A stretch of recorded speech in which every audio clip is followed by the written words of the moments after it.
ये स्टोरी शुरू होती है जब मैं घर से गुस्से में बड़बड़ाते हुए निकल आया था और बस स्टैंड की तरफ आगे बढ़ने लगा।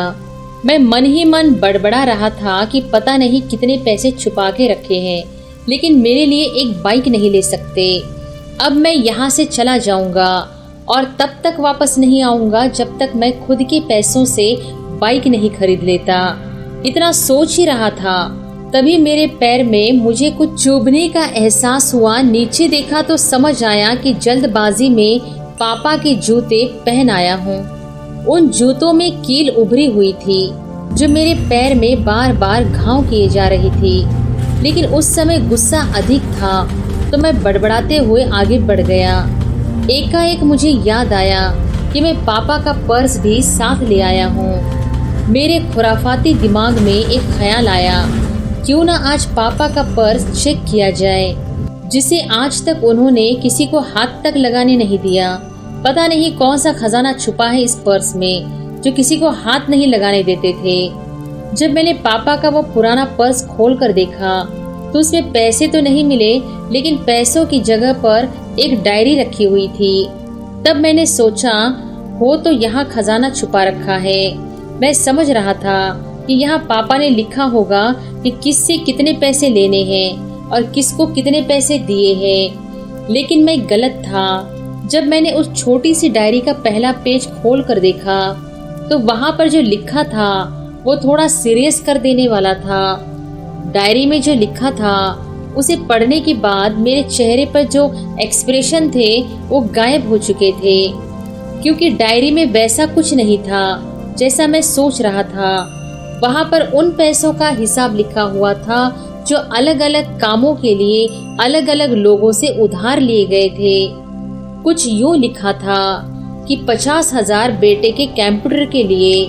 ये वही कंप्यूटर था जिसे मैं आज तक यूज कर रहा हूँ, लेकिन मुझे यह पता नहीं था उस कंप्यूटर को खरीदने के लिए पैसे कहाँ से आए थे।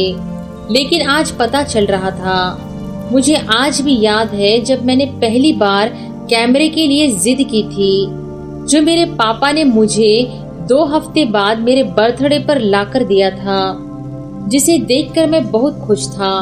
और मुझे खुश देखकर मुझसे कहीं ज्यादा अगर कोई खुश था तो वो थे पापा।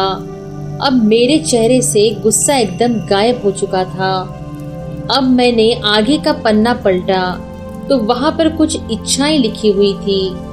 पहली जो इच्छा थी उसमें लिखा था कि अच्छे जूते पहनना। ये बात मेरी कुछ समझ नहीं आई। तभी मेरा पाँव अचानक सड़क पर भरे हुए पानी पर जा पड़ा और तभी मेरा पाँव में कुछ गीलेपन का एहसास हुआ। जब मैंने जूता उतार कर देखा तो उसका तला टूटा हुआ था। ये देखकर मुझे डायरी में लिखी बात याद आ गई। तभी मुझे माँ पापा की कही बातें भी याद आ रही थी कि कैसे माँ जब कहा करती थी पापा से कि अब तो जूते पुराने हो गए, नए जूते ले लीजिए, तो पापा अक्सर यह कहकर टाल दिया करते थे, जूते अभी और चलेंगे, अभी कुछ दिन पहले ही तो लिए थे। मुझे आज समझ आ रहा था कि कितने दिन और चलेंगे। साथ ही साथ ये भी समझ आ रहा था कि पापा पर्स क्यों छुपा कर रखते थे। तभी उस डायरी को पढ़ते हुए बस स्टैंड पर पड़ी बेंच पर आकर बैठ गया। अब उस डायरी का आखिरी पन्ना बचा हुआ था। उस पन्ने को जब मैंने पलट कर देखा तो वहां कल की डेट लिखी हुई थी। तारीख के नीचे लिखा हुआ था 50,000 बाइक के लिए। बस इतना पढ़ा और दिमाग सन्न रह गया। अब मेरे मन में कोई शिकवा गिला नहीं बचा था, बस मेरी आंखों से आंसू बहे जा रहे थे। मुझे आज तक नहीं पता मैं क्यों रोए जा रहा था।